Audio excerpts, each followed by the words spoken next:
Days with my step sister episode 2 के starting में हम यूटा को देख पाते हैं जो कि सो रहा था, लेकिन फिर वो जैसे तैसे करके सुबह उठ जाता है। इसके बाद जैसे ही वो रेडी होकर किचन में जाता है खाना खाने के लिए, तभी वो वहाँ पर साकी को खाना बनाते हुए देख लेता है और कहता है क्या पिछली रात तुम्हें अच्छी तरीके से नींद आई। जवाब में साकी बोलती है कि हाँ, तुम्हारे बात के वजह से मैं अच्छी तरीके से सो पाई, उसके लिए तुम्हारा बहुत ज्यादा शुक्रिया। लेकिन तुम इस तरह से हमेशा बाथटब में पानी मत रखना वरना वो वेस्ट हो जाएगा। अब अगले सीन में हम उनका स्कूल का सीन को देख पाते हैं जहाँ पर कि वो दोनों ही स्कूल आए थे और जो यूटा था वो तो ऊपर से बस साकी को ही देखे जा रहा था जो कि चुपचाप एक जगह पर बैठी थी। लेकिन ये करते हुए तभी यूटा का दोस्त देख लेता है और उसके पास आते हुए कहता है मुझे पता है कि तुम्हारा नजर साकी के ऊपर है यूटा, मैं तुम्हारे लव लाइफ में दखल तो नहीं देना चाहता, लेकिन मैं तुम्हें सलाह देना चाहता हूँ कि तुम्हें जितना हो सके उस लड़की से दूर रहना चाहिए। यूटा कहता है तुम चिंता मत करो, मैं उसको पटाने की कोशिश नहीं कर रहा हूँ, वो तो काफी ज्यादा सुंदर है, वो मेरे लिए बिल्कुल ही एक परफेक्ट मैच नहीं है। जिसमें उसका दोस्त कहता है स्कूल में ऐसा र्यूमर है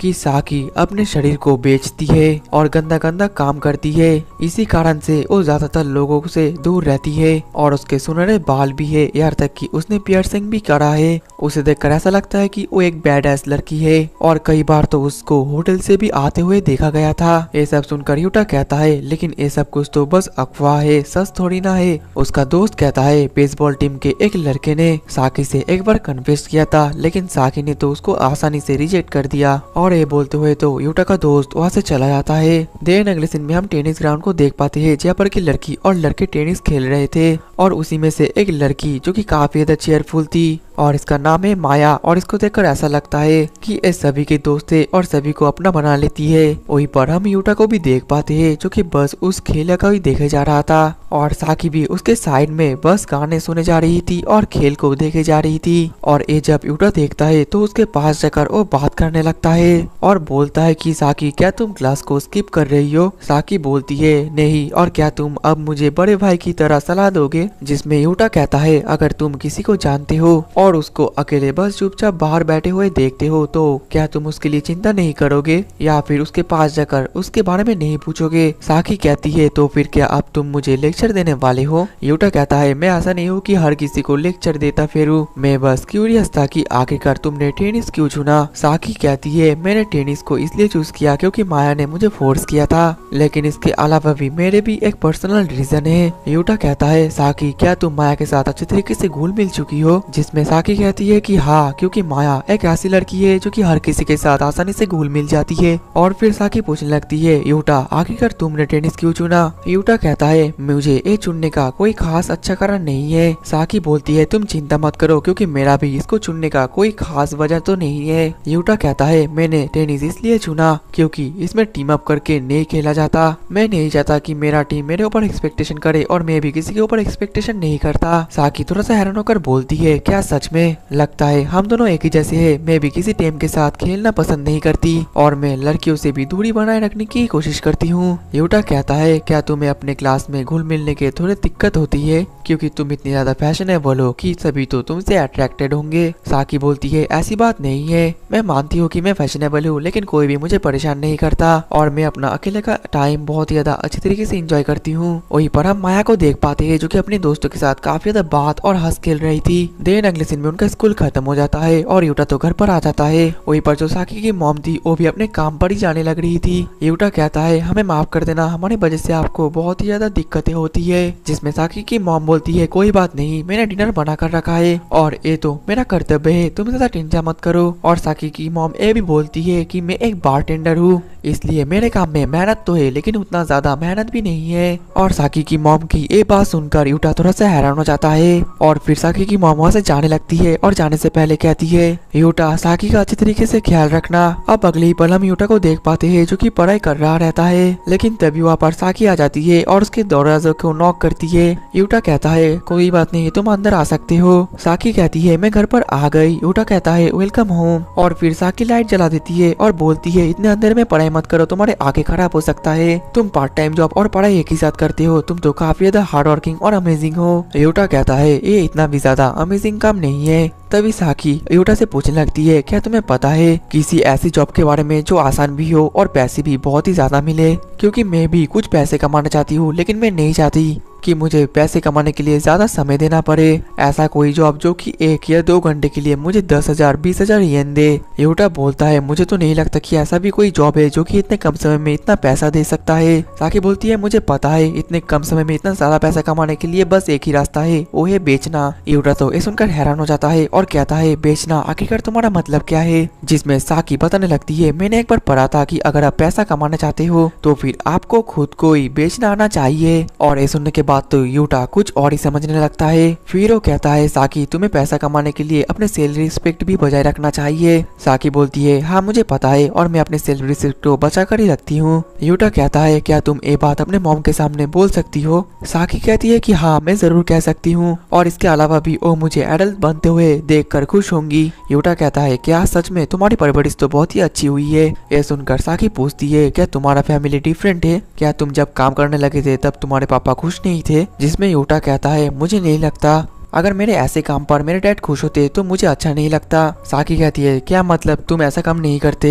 तुम तो पिछले दिन ही गए थे और वहाँ पर जाकर चीजें भी बेचे थे। ये सुनने के बाद यूटा समझ जाता है कि वो तो साकी का बात का बिल्कुल ही गलत मतलब निकल रहा था। देन अगले दिन में वो दोनों एक साथ डिनर कर रहे थे और तभी यूटा साकी से इस बात के लिए माफी भी मांगता है। साकी कहती है अरे कोई बात नहीं, मैं तुम पर इसको दोष भी नहीं देना चाहती। मुझे पता है कि मेरा ड्रेसिंग सेंस और मेरा हेयर स्टाइल और मेरा पर्सनैलिटी देखकर लोग ऐसा तो सोचेंगे ही, लेकिन मेरे लिए मेरा सुंदर होना ही एक हथियार है जो कि मैं सोसाइटी में आगे बढ़ने के लिए यूज करती हूँ। और साकी ये भी बोलती है आज तो तुमने मेरे मॉम को भी काम पर जाते हुए देखा था है ना? उस वक्त वो सुंदर लग रही थी। यूटा कहते हैं कि हाँ वो काफी ज्यादा खूबसूरत लग रही थी। साकी बोलती है मुझे पता है लेकिन वो सिर्फ हाई स्कूल तक ही पढ़े है, क्या तुम्हें ये अजीब नहीं लगता? यूटा कहता है कि नहीं मुझे इससे कोई भी फर्क नहीं पड़ता। साकी कहती है तुम्हें इससे भले ही फर्क ना पड़े लेकिन कुछ लोग उनके बारे में बहुत ज्यादा अजीब बातें सोचते हैं। वो ज्यादा पढ़ी लिखी तो नहीं है लेकिन वो काफी ज्यादा अट्रैक्टिव है और यहाँ तक कि वो रात में ड्यूटी करते हैं। इस वजह से वो लोग सोचते हैं कि मेरी मॉम एक बेवकूफ लड़की है जो कि अपने लुक्स को अपने फायदे के लिए यूज करती है। मैंने बहुत सारे लोगों को मेरे मॉम के बारे में ऐसा कहते हुए सुना है।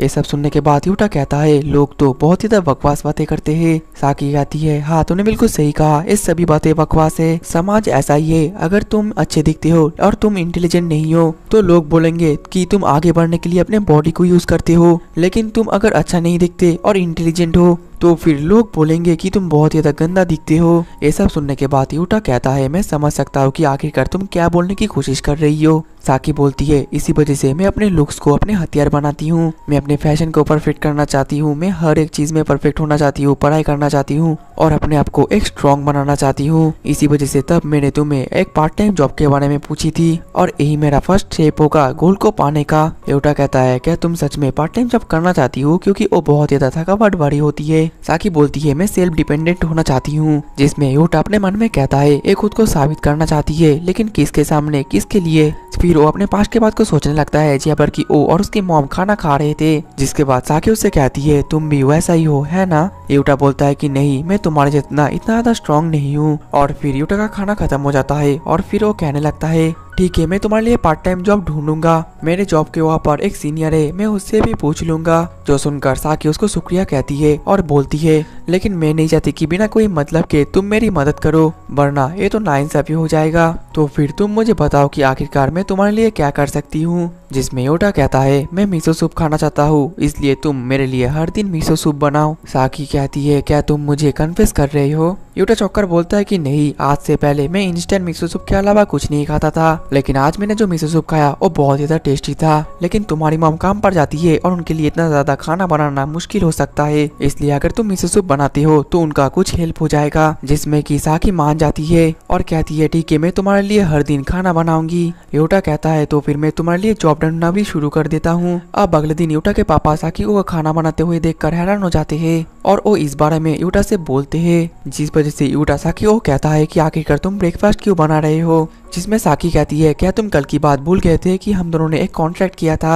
यूटा बताता है लेकिन वो तो मैंने बस डिनर बनाने के लिए कहा था। साकी कहती है लेकिन मैंने सोचा कि मैं ब्रेकफास्ट भी बना देती हूँ, जब कोई देने या लेने की बात आती है तब मैं लेने से ज्यादा देना प्रेफर करती हूँ। अब अगली पल यूटा खाना को देख रहा होता है, जो देखकर साकी पूछती है क्या खाना टेस्टी नहीं बना। यूटा कहता है अरे ऐसी बात नहीं है, असल में मैं हमेशा फ्राइड एग के साथ सोया सॉस खाता हूँ। साकी इस पर हैरान होकर बोलती है, क्या सच में? लेकिन मैं तो हमेशा एक के साथ सॉल्ट और पेपर मिलाकर ही खाती हूँ, मुझे माफ कर देना। यूटा कहता है, तुम्हें सॉरी बोलने की कोई जरूरत नहीं है, ये मेरी गलती है, मुझे तुम्हें पहले बताना चाहिए था। साकी कहती है, ठीक है, इसके बाद मैं कुछ भी बनाने से पहले तुमसे पूछकर बनाऊंगी। अब अगले दिन में यूटा अपना पार्ट टाइम जॉब के अंदर होता है और वहाँ पर तो पैसा कमाने का तरह तरह तरीका का वो एक बुक पढ़ने लगता है और उसके कोवर्कर ये देखकर कहती है, किसको पता था कि तुम पैसा कमाने के लिए इतना ज्यादा कॉन्शियस हो। जिसमें यूटा कहता है, हाई स्कूल के बाद मैं इंडिपेंडेंट होना चाहता हूँ, ठीक इसी वजह से मैं कुछ ज्यादा पैसा कमाने के बारे में तरकीब देख रहा था। वो कोवर्कर बोलती है, मैं तुम्हें समझ पाती हूँ।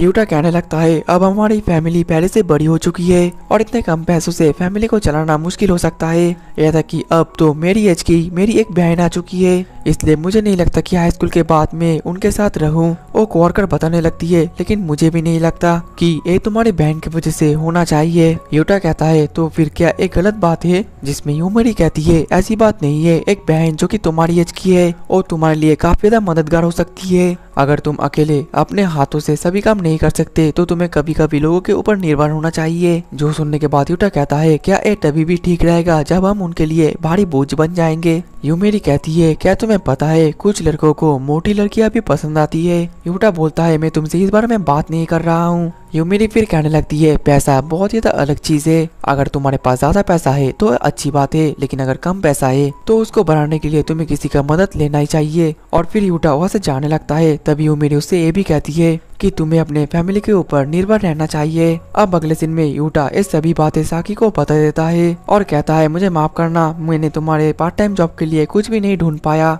और मुझे नहीं लगता कि मैं तुम्हारी इसमें ज्यादा मदद भी कर पाऊंगा। साकी कहती है, मैं तो काफी ज्यादा हैरान हूँ कि तुम एक लड़की के साथ इतना ज्यादा घुल मिल चुके हो। यूटा थोड़ा सा घबराने लगता है और कहता है, इतनी भी बड़ी बात नहीं है। फिर साकी कहने लगती है, तुम्हारी कोवर्कर काफी ज्यादा बड़ी, सुंदर और सेल्फ इंडिपेंडेंट है, तो मुझे लगता है उन्होंने जो भी कहा है वो बिल्कुल सही होगा, लेकिन इसके बावजूद भी मैं इंडिपेंडेंट बनना चाहती हूँ। जिसमें यूटा कहता है, क्या तुम्हें मेरे और मेरे पापा के ऊपर भरोसा नहीं है? साकी बोलती है, ऐसी बात नहीं है, तुम और तुम्हारे पापा बहुत ज्यादा अच्छे इंसान हो और मैं तुम दोनों के ऊपर भरोसा करती हूँ, लेकिन अगर तुम दोनों बुरे लोग होते तो मेरे लिए आसान होता। और ये सुनने के बाद तो यूटा काफी ज्यादा हैरान हो जाता है और फिर वो कुछ बोलने वाला ही था, लेकिन इतने में ही साकी डिनर खत्म करके वहाँ से चली जाती है। इसके बाद यूटा जैसे ही अपने कमरे में सोने जाने वाला होता है तभी वो अपने दरवाजे पर एक बैग लटका हुआ देखता है। अब अगले दिन हम यूटा को देख पाते हैं जो कि स्कूल की तरफ जा रहा था, लेकिन तभी उसको जेब्रा क्रॉसिंग में साकी खड़ी हुई दिखती है, लेकिन वो उससे बात नहीं करता और उसको इग्नोर करने की कोशिश करता है।